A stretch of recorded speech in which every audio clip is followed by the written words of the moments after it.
बच्चों आज हम पढ़ेंगे उदारवादी राष्ट्रवाद यानी लिबरल नेशनलिज्म। आपने जैसे हमने पिछली क्लास में पढ़ा था कि एक नया वर्ग उभर के आया था, न्यू मिडिल क्लास, ठीक है, नया मध्यम वर्ग। अब नया मध्यम वर्ग था, उसकी क्या डिमांड थी कि जो कुलीन विशेषाधिकार है उनको समाप्त किया जाए, यानी कि जो एरिस्टोक्रेसी को जो स्पेशल प्रिविलेजेस थी उसको अबॉलिश किया जाए।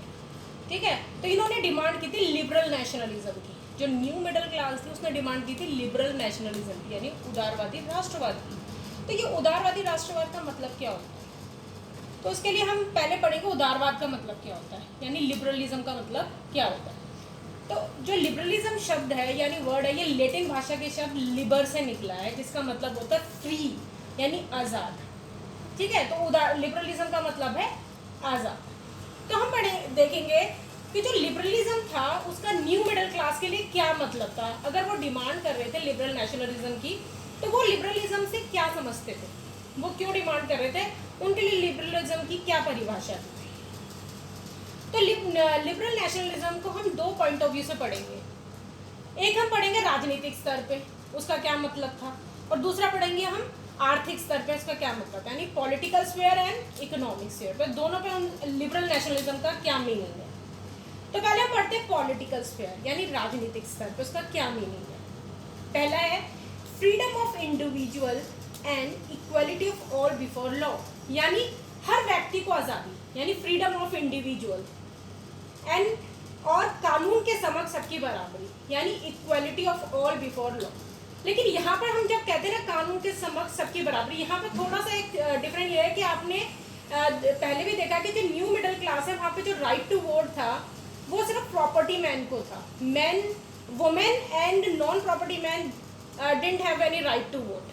ठीक है, तो व्यक्ति के लिए आज़ादी और कानून के समक्ष बराबर। दूसरा है गवर्नमेंट बाय कंसेंट, यानी सरकार लोगों की सहमति से बनी हो। ठीक है, तीसरा है constitution and representative government through parliament, यानी संविधान तथा संसदीय प्रतिनिधि सरकार, यानी जो संसद में लोग बैठे हैं वो लोगों द्वारा यानी लोगों के प्रतिनिधि होने चाहिए, प्रतिनिधि सरकार बननी चाहिए। ठीक है, और उनके ऊपर एक कॉन्स्टिट्यूशन होना चाहिए, संविधान होना चाहिए, ताकि गवर्नमेंट उस संविधान के अनुसार कार्य करे, यानी जो कॉन्स्टिट्यूशन है उनको एक गाइडलाइन प्रोवाइड करे सरकार को, उसी अनुसार वो काम करने के लिए। चौथा है and of autocracy and clerical privileges, यानी कि उन्होंने जो लिबरल जो न्यू मिडिल क्लास है उन्होंने डिमांड क्या कर रही थी कि जो निरंकुश शासक हैं और जो पादरी वर्ग था, आपने देखा ना फ्रांस में जो थे नोबिलिटीज और जो क्लर्जीज थे, तो उनको जो स्पेशल प्रिविलेजेस मिली हुई थी उनको अबॉलिश करना था, नहीं खत्म करना था। पांचवा था इनवॉयलेबिलिटी ऑफ प्राइवेट प्रॉपर्टी, यानी निजी संपत्ति की अनिवार्यता पर बल, यानी प्राइवेट प्रॉपर्टी पर तो शुरू से ही मिडिल क्लास रहती कि जैसे यहाँ पर राइट टू वोट भी प्रॉपर्टीड मैन को था, तो निजी संपत्ति की अनिवार्यता पर बल देना। तो इन सब उनके अनुसार लिबरल नेशनलिज्म पॉलिटिकल लेवल पर उसका मतलब ये था, यानी पांचों point, freedom of individual and equality before law, government by consent, constitution and representative government through parliament, end of autocracy and clerical privileges, inviolability of private property. अब हम पढ़ेंगे इकोनॉमिक स्फीयर पे, यानी कि आर्थिक स्तर पर लिबरल नेशनलिज्म का न्यू मिडिल क्लास के लिए क्या मतलब था। जो नया मध्यम वर्ग आया था वो आर्थिक स्तर पर लिबरल नेशनलिज्म को क्या समझता था, वो क्या डिमांड कर रहा था, वो था freedom of markets and abolition of state imposed restriction on the movement of goods and services, यानी कि मार्केट को फ्री कर दिया जाए, यानी बाजारों को मुक्त कर दिया जाए, कोई रिस्ट्रिक्शंस ना लगाई जाए। ठीक है, और चीजों और पूंजी के आवागमन पर राज्य द्वारा लगाए गए नियंत्रण को खत्म किया जाए। कहने का मतलब जो इंटरनल जो कस्टम ड्यूटी थी वो तो खत्म कर दी गई थी, लेकिन state to state movement of goods and services capital पे अभी भी रिस्ट्रिक्शन थी, तो उसको भी समाप्त किया जाए ताकि फ्री ट्रेड हो सके और जो बिजनेसमैन है, व्यापारी, ट्रेडर्स, उनको कोई फायदा मिले और उनको परेशानी ना हो। दूसरा जो था इकोनॉमिक स्फीयर पे जो वेट्स और मेजर थे और करेंसी थी, इनमें यूनिफॉर्मिटी नहीं थी, यानी डिफरेंसेस थे, यानी एक स्टेट से दूसरे स्टेट में अगर जाओ तो नाप और तोल की जो पैमाना था वो अलग अलग था। ठीक है, और करेंसी भी अलग अलग थी। इससे जो व्यापारी वर्ग होता था, जो लोग होते हैं, उन्हें बहुत परेशानी होती थी। तो वो चाहते थे नाप और भार की नाप और भार नापने की जो व्यवस्था है ना उसको एकीकृत किया जाए, यूनिफॉर्म किया जाए और एक ही करेंसी होनी चाहिए। जैसे हम एक एग्जांपल लेते हैं, हम एक करेंसी थी एलए करेंसी थी,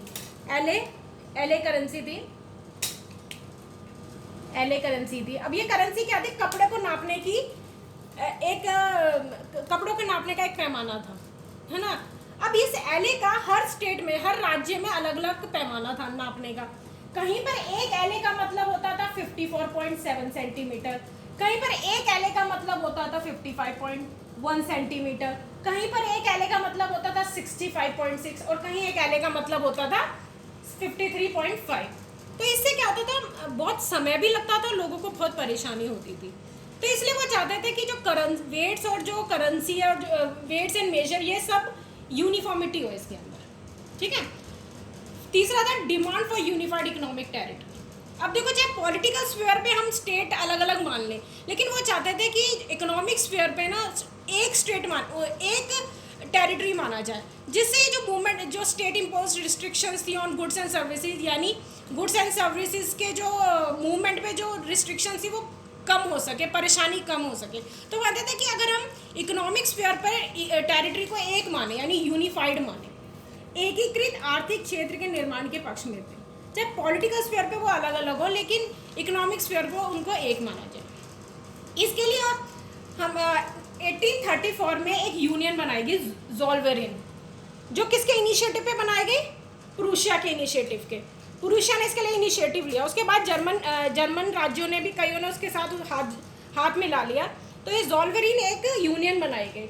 अभी ज़ोल्वेरियन ने क्या रोल प्ले किया, इट अबॉलिश टैरिफ बैरियर्स। इसने क्या करा, जो शुल्क अवरोध थे, जो रिस्ट्रिक्शंस थी मूवमेंट ऑफ गुड सर्विसेज पे, उसको अबॉलिश करा। दूसरा, जो 30 करेंसी थी उसको रिड्यूस करके सिर्फ 2 करेंसी कर दी और 28 करेंसीज उसमें क्या होगी, अबॉलिश होगी। यानी मुद्राओं की संख्या 2 कर दी जो पहले 30 थी। तो इस प्रकार से ये सब एक करने के पीछे क्या सोच थी कि अगर हमारी पॉलिटिकल और इकोनॉमिक लेवल पे हमारी सोच एक जैसी होगी तो हम एक जैसा करने की कोशिश करेंगे, यानी हम नेशन स्टेट्स बनने की कोशिश करेंगे, राष्ट्र राज्य बनने की कोशिश करेंगे। तो ये सब एक जैसा करने के पीछे मोटिव यही था कि हमारी सोच एक जैसी हो, हम नेशन स्टेट्स बने। तो जो लिबरल नेशनलिज्म था, उदारवादी राष्ट्रवाद था, इसने लोगों को एक करने में बहुत बड़ा रोल प्ले किया, यानी इट यूनाइटेड द पीपल।